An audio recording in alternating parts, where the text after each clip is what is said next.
if you think that God's a wrathful person and he's just out to get you, keep that to yourself, okay? I don't really want that kind of attitude around me, because you're going to find things about me that you could put the hammer down. Life's hard enough. We don't have to bring the consequences of people's actions.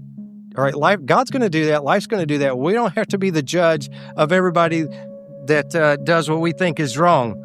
And this is hitting me just as more than any of you. I promise you that. Over the past 2 weeks, I've received dozens of messages relating to Pastor Timothy Forgy. Forgy served as the associate pastor and financial director at Liberty Baptist Church in North Carolina.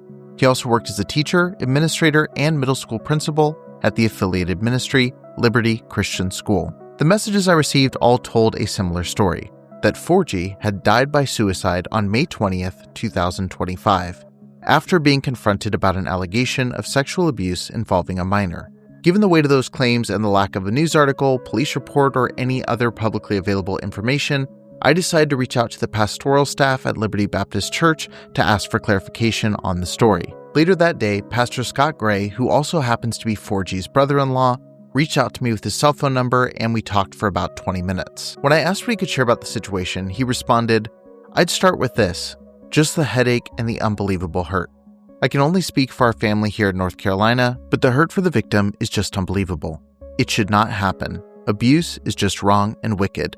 Gray told me that on the morning of May 20th, 2025, he received a call with the devastating news that Tim Forgy had taken his own life. At that point, he had no knowledge of any allegations. It wasn't until about an hour later that he learned an accusation had been made. He began reaching out immediately to those who might know more and quickly discovered that the allegation was indeed true.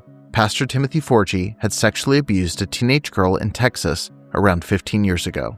Gray said he made the decision to bring everything out in the open.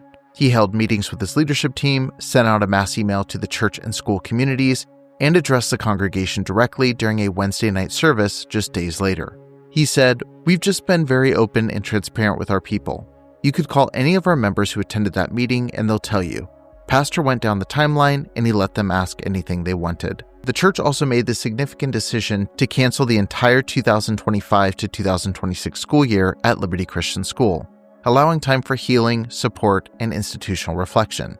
Gray explained, "We canceled our school year because you've got staff people, students. This is not the Tim they know. So everyone is just in shock." Gray told me that he knew Forgy since high school and never would have expected any of this. He also emphasized that Forgy's wife and other family also had no idea that anything like this had ever taken place. His wife is 100% innocent, Gray said. She did not have a clue. She found out the day that Tim passed. As for law enforcement, Gray confirmed that while the abuse took place in Texas, he alerted local authorities in North Carolina, and they were given access to any information that the church had. Gray told me, "We made them aware. We turned everything over.